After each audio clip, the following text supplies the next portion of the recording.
Crickets should be cleaned every day.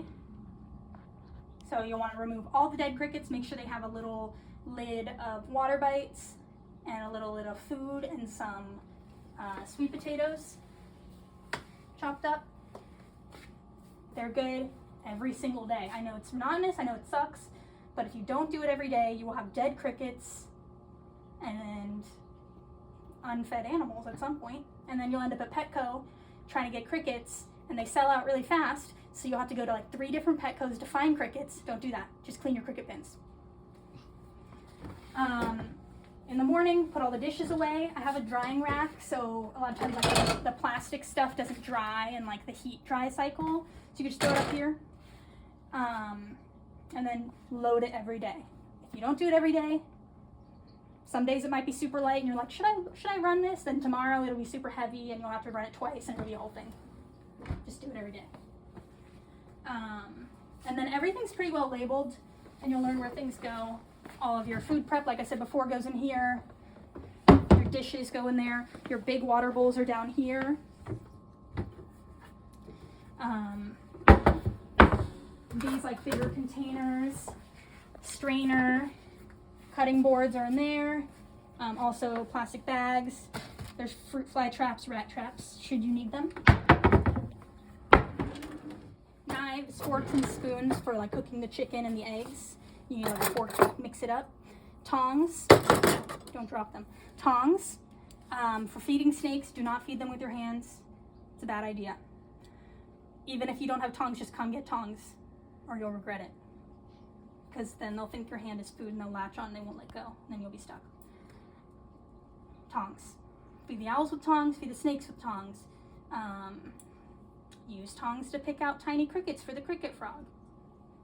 Multi-purpose tongs. Very useful. Different sizes, shapes in here. Measuring cups, what have you. Under the sink is all of your cleaning things. Vinegar is going to be your general cleaning. In that document I have is like how to clean a cage, which a lot of you have done already. Well, some of you have done already.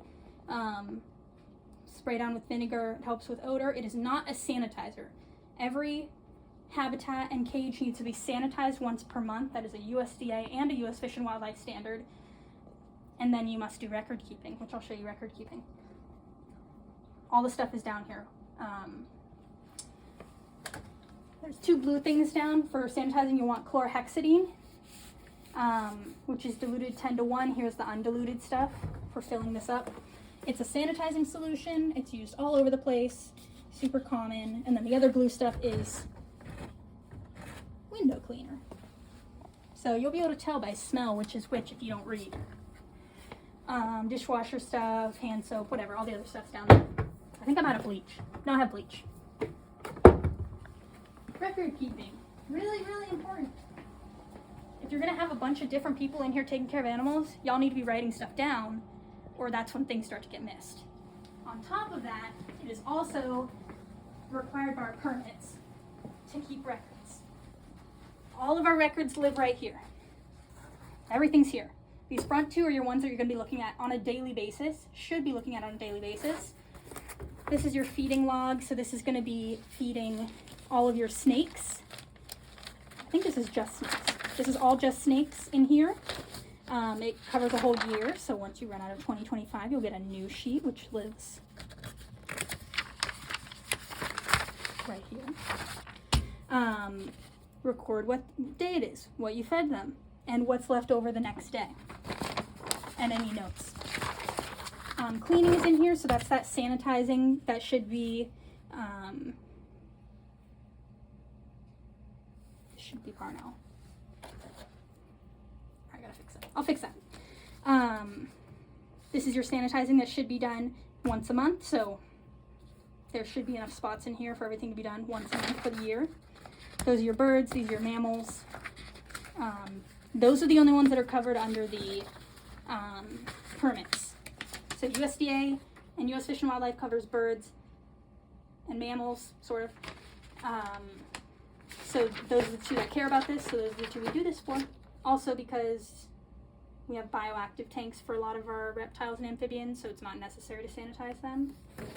Parameters, monthly parameter checks and weights, and then in here also is past logs. So here's all your raptor logs from the past, snake logs.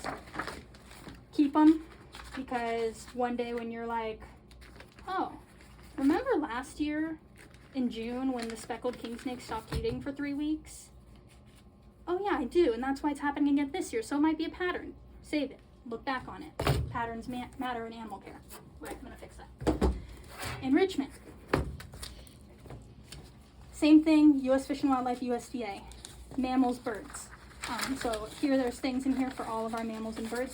There's also one for reptiles. We do reptile enrichment less frequently, but it's kind of nice to keep track of it, especially when you move them to a bigger tank, put new plants in. So if something happens, if they react in some way, say an animal stops eating for a while, like a snake. Snakes do this all the time. You change something in their habitat and then they're like, I'm just not gonna eat for 3 weeks. Then you at least remember when you put that plant in. And you can kind of track that.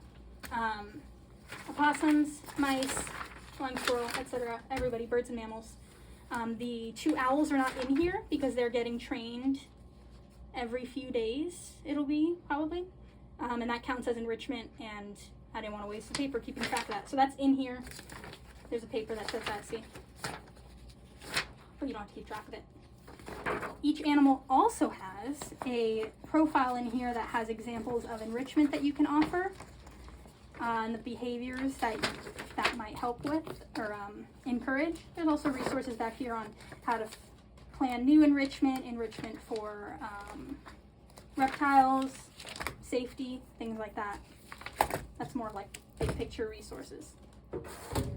We also have our permits, animal handling, animal records. Permits and animal handling you don't really look at very often unless you're coming in for training. Past records or animal records is exactly what it sounds like. Every animal, most every animal, has a profile in here that says who they are, when we got them, where we got them, and then it will also have attached any documents, or like for some of the animals we've had forever, like some of these are pretty thick. Like the speckled king snake, like the red-eared slider. He's got all his past records from when he came in 2003 on here. You will notice there's gaps in records. Those were there when I got here. Sometimes there's gaps in records. Keep good records and then there'll never be gaps in records is the moral of that story, because now there's many years we don't have any info on those animals. This is for raptor feeding. This is for the screech owls, barn owls. Keep track of what you feed them and the leftovers you find every day, every single day. Raptors fluctuate a lot in what they're eating, how much they eat, how much they need, and it's really important that you see exactly what you're feeding them, so when all of a sudden they have a bunch of leftovers or all of a sudden they need more food, you know exactly what they've been getting and if they've been eating at all. Same reason we keep track of everything. But them, it's just more important that it's on an everyday basis.